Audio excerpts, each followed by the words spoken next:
Supreme court में फौजी अदालतों में सिविलियन के खिलाफ ट्रायल से मुतल्लिक केस की समाअत करने वाले 7 रुकनी बेंच के मेंबर जस्टिस मंसूर अली शाह पर हुकूमती एतराज़ के बाद बेंच टूट गया, जिसके बाद 6 रुकनी बेंच ने केस की समाअत की। वकील सलमान अकरम राजा ने अपने दलाइल में कहा कि आर्टिकल 175(3) के तहत इख्तियारात कोई और इस्तेमाल नहीं कर सकता है, क्योंकि सुप्रीम कोर्ट खुद एक केस में तय कर चुकी कि जुडिशल अमूर अदलिया ही चला सकती है। जस्टिस आयशा मलिक ने इस्तफसार किया कि आप बताएं, क्या सिविलियन का फौजी अदालतों में ट्रायल हो सकता है या नहीं? आप आर्मी एक्ट की शिक्कें चैलेंज कर रहे हैं लेकिन वजूहात नहीं बता रहे। बहुत सी अदालतें या ट्रिब्यूनल ऐसे भी हैं जहां जजेस आर्टिकल 175 के तहत नहीं लगाए गए। क्या हम ये कहें कि मिलिट्री कोर्ट्स अदालतें हैं लेकिन इस केस में अदालत नहीं कहलाएंगी? वकील सलमान अकरम राजा ने कहा कि फौजी अदालतों में सिविलियन को बुनियादी हुकूक नहीं मिलते हैं, जबकि आर्मी एक्ट के तहत मिलिट्री कोर्ट्स में डिसिप्लिन की खिलाफ वर्जी पर ट्रायल होता है, तो इसलिए सिविलियन का मिलिट्री कोर्ट्स में ट्रायल डिसिप्लिन की खिलाफ वर्जी का मामला नहीं है। चीफ जस्टिस के इस्तफसार पर वकील सलमान अकरम राजा ने बताया कि अमेरिका में सिविलियंस की गैर रियासती सरगर्मियों पर ट्रायल सिविल अदालतों में ही होता है। मजीद बोले, आर्मी एक्ट में रिटायर्ड आर्मी अफसरान के अलावा सिविलियंस को भी शामिल किया गया, इसलिए कानून को चैलेंज किया है। अदालत पर छोड़ता हूँ कि सिविलियंस को आर्मी एक्ट के दायरे में होने पर कैसे देखते हैं। चेयरमैन पीटीआई के वकील अजीज भंडारी ने दलाइल देते हुए कहा कि मेरे मौकल का मौकफ है 9 मई के वाकयात में मुलव्वस किसी शख्स को रिहा न किया जाए, जबकि उनका ट्रायल कानून के मुताबिक हो और अदालती कमीशन तश्कील दिया जाए। चीफ जस्टिस उमर अता बंदियाल के इस्तफसार पर अटार्नी जनरल बोले, अभी तहकीकात चल रही हैं, मुमकिन है तहकीकात के दौरान 102 अफराद में से कई को छोड़ दिया जाए। जस्टिस मुजाहिर नकवी ने इस्तफसार किया कि अटार्नी जनरल साहब पिक एंड चूज के पीछे क्या वजूहात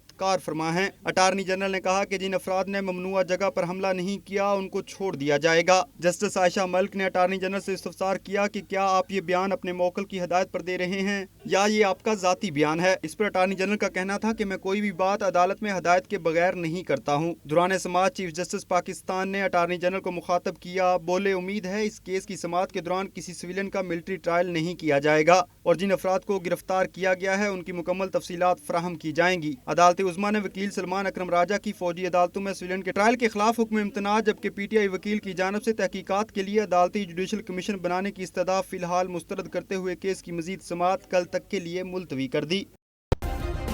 सब्सक्राइब करें और बेल दबाएं ताकि कोई खबर रह न जाए।